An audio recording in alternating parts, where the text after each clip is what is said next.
कि अमेरिकी शक्ति के बगैर भी उन्हें अपने हितों को आगे बढ़ाना चाहिए। सऊदी अरब के प्रिंस मोहम्मद बिन सलमान की दिशा में कुछ आजकल सऊदी अरब और यूएई के साथ साथ कतर भी मध्य पूर्वी में अपनी शक्ति को जो है वो मजबूत करने में लगा हुआ है। सऊदी अरब के पास जो इकोनॉमिक पावर यानी कि आर्थिक ताकत है भूमिका निभाता है, तो ये मिडिल ईस्ट में रीजनल स्टेबिलिटी की स्थिरता को जो है वो बढ़ावा दे सकता है। साथ ही आपको बात करें कि सऊदी अरब अब अपनी छवि में भी थोड़ा बदलाव करना चाहता है। नमस्कार, आदाब, मैं हूं आपके साथ अलीशा हैदर नकवी और मैं हाजिर हूं मिडिल ईस्ट की बड़ी न्यूज के साथ। और आज हम बात करेंगे कि इस क्षेत्र में हो रहे बड़े चेंजेस के बारे में, खास तौर पर सऊदी अरेबिया की भूमिका क्या है, गजा संघर्ष और मिडिल ईस्ट की जियोपॉलिटिक्स में हो रहे नए शिफ्ट्स के बारे में इस वीडियो में हम जानने की कोशिश करेंगे।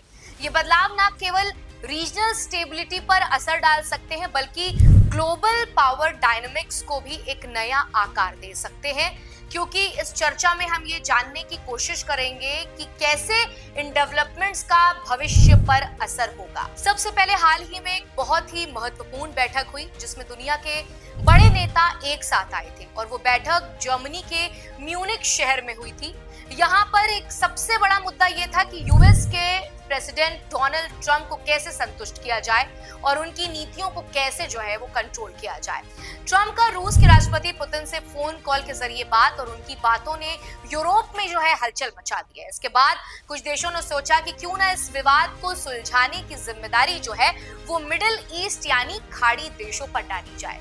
अब बात करते हैं सऊदी अरब के प्रिंस मोहम्मद बिन सलमान की दिशा में कुछ बड़ा बदलाव भी देखने को मिल रहा है। दरअसल सऊदी अरब और यूएई जैसे देशों को लगता है कि अमेरिकी शक्ति के बगैर भी उन्हें अपने हितों को आगे बढ़ाना चाहिए।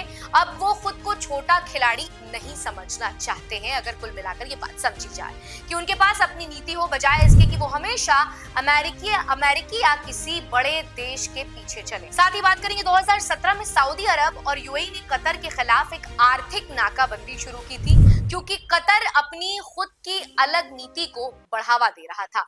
कतर ने बहुत ही चालाकी से अमेरिका से अच्छे संबंध बनाए और अफगानिस्तान में तालिबान के साथ जो है वो शांति समझौता करने में मदद की। इसके कारण कतर की अंतर्राष्ट्रीय राजनीति में एक बहुत बड़ी ताकत बढ़ी। आजकल सऊदी अरब और यूएई के साथ साथ कतर भी मध्य पूर्वी में अपनी शक्ति को जो है वो मजबूत करने में लगा हुआ है और अब इन देशों ने खुद को एक विश्वसनीय मध्यस्थ यानी मीडिएटर के रूप में जो है वो स्थापित किया है। वो चाहते हैं कि दुनिया के बड़े मुद्दों को हल करने में उनका हाथ हो, जैसे कि यूक्रेन के संघर्ष या ईरान के साथ परमाणु बातचीत। अब तक इस विदितों में हमने देखा था कि कैसे मिडिल ईस्ट के देशों ने अपनी ताकत को कैसे बढ़ाया है और क्यों ये बैठक यानी सम्मेलन इतना खास है। इन देशों की नई रणनीति ने पूरी दुनिया में अपनी एक पहचान बनाई है और अब ये विश्व स्तर पर एक महत्वपूर्ण भूमिका निभा रहे हैं। अब हम बात करते हैं कि कैसे सऊदी अरब गजा के लिए कितना अहम हो सकता है। बता दें कि मिडिल ईस्ट की जियोपॉलिटिक्स में कैसा बदलाव आ सकता है, तो इस वीडियो में हम ये भी समझने की कोशिश करेंगे। गजा के मामले में सऊदी अरब ने हमेशा फिलिस्तीनियों के हक और हुकूकों का समर्थन किया है, उनके हितों में बात की है। वो हमेशा चाहते हैं कि गजा में जो है वो शांति स्थापित हो। अगर सऊदी अरब इस मामले में और ज्यादा एक्टिव रोल निभाता है तो इससे मिडिल ईस्ट की जो पॉलिटिकल डायनामिक्स है यानी कि राजनीतिक स्थितियां हैं उनमें एक बड़ा शिफ्ट हो सकता है। यानी कह सकते हैं कि सऊदी अरब के पास जो इकोनॉमिक पावर यानी कि आर्थिक ताकत है वो थोड़ी सी इन्फ्लुएंस होगी, वो गजा के पूर्ण निर्माण और शांति प्रक्रिया में जो है मदद कर सकता है। इसके साथ ही सऊदी अरब जो है वो न्यूट्रल मीडिएटर के तौर पर भी काम करने की अपनी ख्वाहिश रख रहा है। इजराइल और हमास के बीच समझौता करवा सकता है।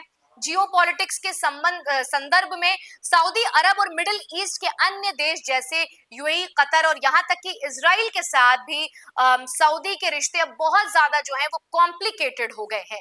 पहले सऊदी अरब और इजराइल के बीच जो संबंध थे वो तनावपूर्ण थे, लेकिन अब कह सकते हैं कि अब्राहम समझौते के बाद जो है दोनों देशों के बीच जो है डिप्लोमेटिक टाइज यानी हिंदी में कहें कि राजनयिक संबंध मजबूत हो रहे हैं। अब सऊदी अरब गजा में शांति लाने में अहम भूमिका निभाता है, तो ये मिडिल ईस्ट में रीजनल स्टेबिलिटी की स्थिरता को जो है वो बढ़ावा दे सकता है। साथ ही सऊदी अरब को एक पावरफुल डिप्लोमेटिक प्लेयर के रूप में भी देखा जा रहा है।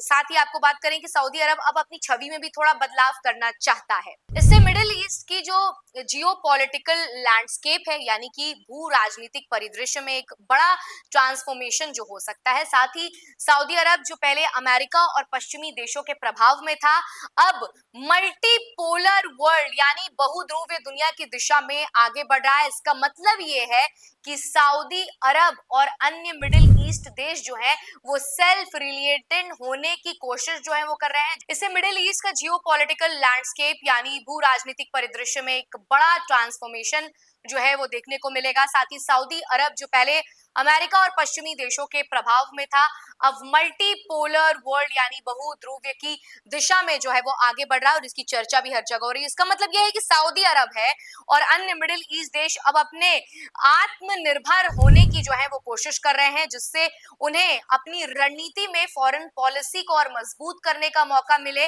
और ज्यादा फ्लेक्सिबिलिटी मिले। इस बदलाव से ये भी हो सकता है कि मिडिल ईस्ट में जो है ग्लोबल पावर डायनेमिक्स जो है यानी कि वैश्विक शक्ति संतुलन को भी एक नया आकार मिले।